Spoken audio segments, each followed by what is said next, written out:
우리 어린이들 함께 예배드리고 있는데요. 잠옷실에 있을 것 같은데 효린이는 혹시 또 우리 결이 완이는 마트에 갈 때 큰 마트에 가서 혹시 여기저기 기웃거리다가 엄마에게서 잃어버린 적이 있는가요? 아니면 놀이동산에 갔다가 혹시 엄마를 못 찾아서 크게 울었던 기억이 있습니까? 서연이가 그런 기억이 있나? 웃고 있는 거 보니까. 예. 혹시 그런 적이 없을지라도 한번 그 상황을 한번 떠올려 보자고요. 그러면 우리의 마음과 또 생각이 어떻겠습니까? 너무나도 막막하겠죠. 앞이 깜깜할 것입니다. 많이 또 두렵기도 할 거예요. 사랑하는 성도님 여러분, 여러분은 어떤 사건을 만날 때 또 어떤 상황 가운데 이렇게 두려운 상황을 맞게 되십니까? 우리 청소년 학생들은 시험을 앞두고 과연 이번 성적이 잘 나올 수 있을까 걱정이 되죠. 희서 걱정이 되지? 그리고 또 그 결과 내신에 어떤 영향을 줄까? 그리고 또 친구 관계에서 좀 영원한 관계가 되었으면 좋겠는데 혹시 어려움이 생기면 어떨까? 그런 두려움도 있습니다. 우리 청년들은 어떻습니까? 취업 준비하고 있는 청년들 가운데 내 길이 열릴 수 있을까? 나에게 꼭 맞는 일터가 있을까? 그런 두려움도 있을 거예요. 저도 작년 한 해가 바로 그런 한 해였잖아요. 과연 나에게 맡겨진 사역지가 있을까? 1년 내내 얼마나 마음 졸이고 애타는 한 해였습니까? 두려운 순간이었습니다.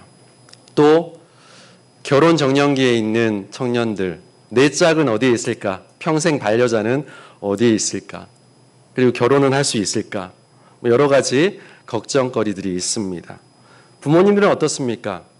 자녀들이 내 기도대로 잘 성장할 수 있을까? 또는 건강이 잘 유지될 수 있을까? 경제적으로 어려움은 없을까? 또 농장을 하시는 성도님들은 올해 농장 수확은 어떻게 될까? 여러 가지 또 걱정이 있을 수 있습니다. 어르신들은 또 어떤가요? 외로움과 또 노후 생활 그리고 죽음에 대한 두려움도 있을 수 있습니다. 다양한 두려움이 있어요. 다 다른 것 같습니다. 그런데 공통된 것이 있습니다. 공통점이 있다고요. 그게 뭘까요? 이런 걱정거리들의 공통점은 영원하지 않다는 것입니다. 우리를 두렵게 하는 거의 모든 것들은 다 변하는 것이에요. 잠시 있다가 사라지는 것들입니다. 그럼 1956년 28세의 젊은 나이로 순교했던 짐 엘리엇이라는 선교사를 혹시 기억하십니까? 저도 창끝이라는 영화를 통해서 알게 됐는데 5명의 젊은 선교사들이 아마존 정글의 아우카족에게 복음을 전하러 갑니다. 말이 통하지 않기 때문에 처음에는 경비행기를 타고 그저 필수품들, 생활 필수품들을 떨쳐주고 그리고 우리가 전해줬다 하면서 어느 정도 이제 직접 대면할 수 있게 되었다 생각이 돼서 착륙을 하고 대면했습니다. 그런데 외부 남자에 대해서 적대시했던 부족은 그 5명의 선교사들을 창과 도끼로 죽이고 말았어요. 근데 훗날 그 부인들, 아내들이 5명의 아내들이 다시 그 부족에게 갑니다. 복수하러 가는 게 아니라 다시 그리스도의 사랑을 가지고 가요. 남편이 이들에게 살해당했음에도 불구하고 그들에게 사랑의 수고를 하기 위해서 들어갑니다. 여성들은 해치지 않았기 때문에 거기서 수고하고 헌신할 수가 있었습니다. 마침내 그들의 수고 끝에 하나님의 은혜로 그 부족이 복음화되었고 거기에서 또 목회자가 배출되기도 했습니다. 그런데 생전에 짐 엘리엇 선교사님이 남겼던 유명한 말이 하나가 있어요. 영원한 것을 얻기 위해 영원하지 않는 것을 버리는 자는 결코 어리석은 것이 아니다라는 말씀을 했습니다. 엘리야 선교사를 죽음으로 몰고 간 것은 그 지역의 부족들이었지만 그의 마음을 움직인 것은 무엇이었습니까? 하나님을 향한 믿음이었어요. 영원하지 않는 것들을 두려워하기보다 영원하신 하나님을 바라보며 자신의 삶을 온전히 드렸던 것입니다. 오늘 본문에 두 명이 등장합니다. 엘리사와 그의 사환인데 똑같은 상황을 만나요. 그런데 영원하지 않는 것을 보면서 두려워하는 사람과 영원하신 하나님을 바라보는 믿음의 사람이 대비되어서 보여주고 있습니다. 우리는 그 안에서 진짜 믿음의 눈이 무엇인지를 배우게 돼요. 아람 왕이 이스라엘과 전쟁 중이던 상황입니다. 아람은 지금의 시리아예요. 작전 회의를 합니다. 여기에 우리 군대는 진을 칠 것이요. 이렇게 명령을 합니다. 그런데 그때마다 이스라엘이 그 작전을 다 알아채고 길목을 지키고 있는 거예요. 아람 왕이 아무리 작전을 세워도 이스라엘 군이 다 알아챕니다. 여러분 어떻게 된 걸까요? 어떻게 됐을까요? 왜 알게 됐을까요? 과연 아람 군사 중에서 첩자가 있어서 모든 것들을 다 이스라엘 사람들에게 전파해 주었던 것일까요? 왕도 그렇게 생각했어요. 대체 누가 이스라엘 임금 편을 들고 있어? 이렇게 말합니다. 그런데 진짜 이유는 무엇이었을까요? 하나님께서 선지자 엘리야에게 그 내용을 미리 알려주셨기 때문입니다. 그래서 이스라엘 왕은 엘리사의 말대로 아람의 공격을 피할 수 있었던 거예요. 아람 왕은 열불이 났습니다. 저 엘리사만 없으면, 저 선지자만 없으면 된다. 엘리사가 어디 있는지 다 수소문해봐라. 도단성에 있다는 보고가 올라왔습니다. 그래서 엘리사 한 사람을 잡기 위해서 큰 군대가 일어나서 도단성을 포위해요. 말과 전투 수레를 앞세운 수많은 군대가 도단성에 도착했습니다. 다음 날 아침 일찍 일어난 엘리사의 종이 성 밖을 내다보니 큰 군대로 완전히 둘러싸여 있어요. 종은 기겁합니다. 그리고 말해요. 아이고 선생님, 우리가 이제 어떻게 하면 좋습니까? 우리는 죽은 목숨입니다. 이렇게 외쳐요.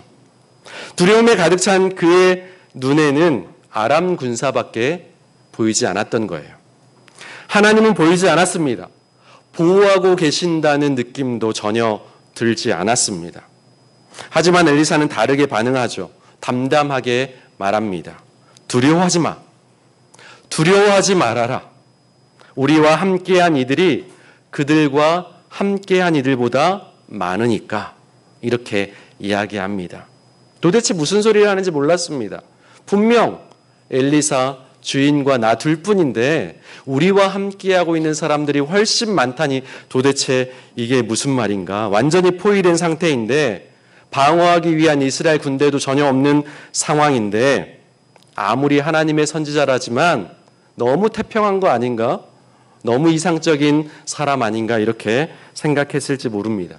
그만큼 너무나도 겁이 나는 상황이에요.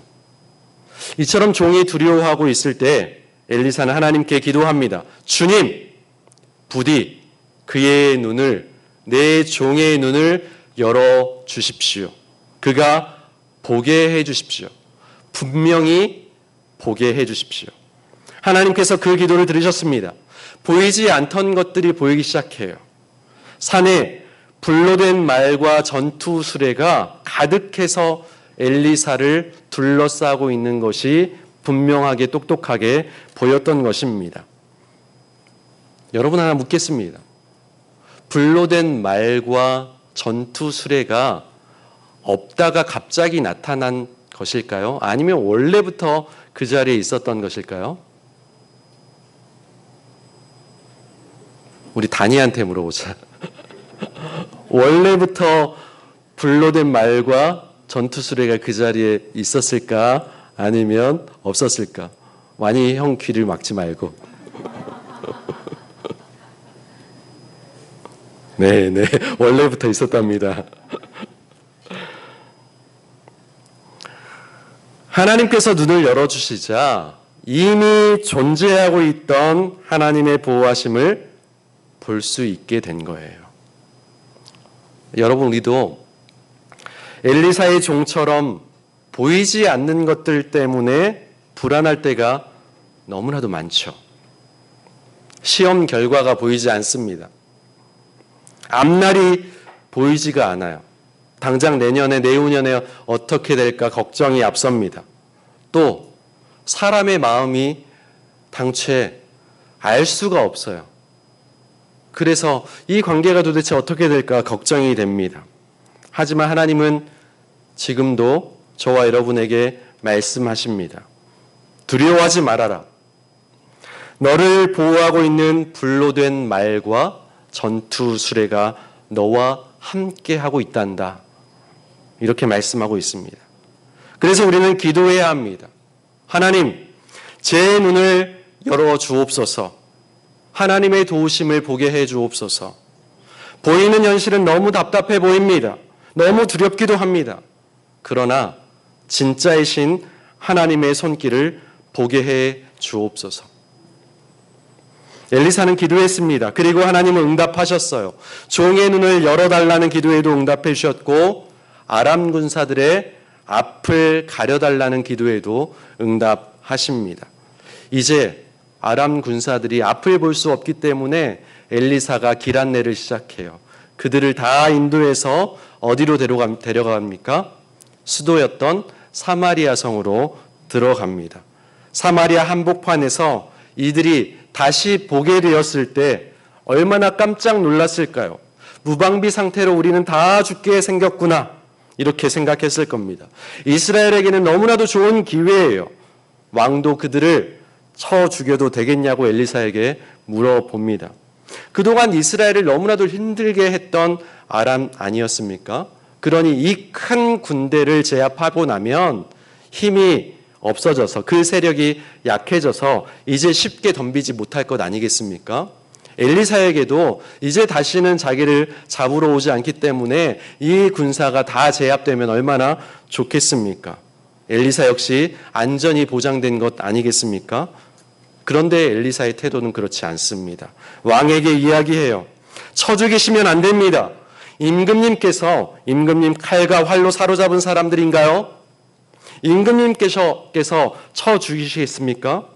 그들 앞에 빵과 물을 차려 주십시오. 그들이 먹고 마신 다음 자신들의 주인에게 그저 돌아가도록 내버려 두십시오. 이렇게 이야기합니다. 적군인데 대접하고 돌려보내라고 해요. 엘리사는 복수하지 않습니다. 하나님의 뜻대로 선대합니다. 이처럼 눈이 열린 사람은 다른 반응을 하게 돼요. 눈이 열린 사람은 하나님의 시선으로 세상을 봅니다. 사람을 보고 또 상황을 바라봅니다. 눈이 열린 자는 미움 대신 용서로 반응해요. 복수하지 않습니다. 불안 대신 기도하게 됩니다. 조급함 대신 신뢰하며 살아갈 수 있는 거예요. 우리는 오늘 성찬에 참여하려고 합니다. 이렇게 기도하며 성찬 앞으로 나아갔으면 좋겠습니다. 주님, 제 눈을 열어 주님의 사랑을 보게 해 주옵소서. 불안하고 두려운 것들만 보이던 눈이 이제 주님의 은혜와 도우심을 구하게 해 주시옵소서. 하나님은 지금도 우리 곁에 계십니다. 보이지 않아도, 느껴지지 않아도 불로 만든 말과 전투 수레로 우리를 지키고 계신 줄 믿습니다. 이렇게 결단해 보십시다. 하나님, 제 눈을 열어 하나님의 보호하심을 보게 해 주옵소서. 두려움보다 하나님을 더 크게 보는 믿음을 주십시오. 위기의 순간에 하나님께 기도하며 주님의 뜻을 살게 해 주옵소서. 눈이 열리면 세상이 달라 보입니다. 사람도, 상황도 달라 보입니다. 그리고 나 자신도 달리 보이기 시작합니다. 그리고 믿음의 눈으로 우리는 하나님 나라의 삶을 시작하게 됩니다. 우리의 눈을 열어서 하나님의 것을 바라볼 수 있기를 바랍니다. 우리를 지키시고 보호하시는 하나님의 은혜를 경험할 수 있기를 소망합니다. 하나님 아버지, 우리의 눈을 열어 주셔서 두려운 현실 너머에 계신 하나님의 도우심을 보게 해 주옵소서. 불안과 염려에 갇혀 살기보다 하나님만 의지하며 믿음으로 살게 해 주옵소서. 예수님의 이름으로 기도드립니다. 아멘.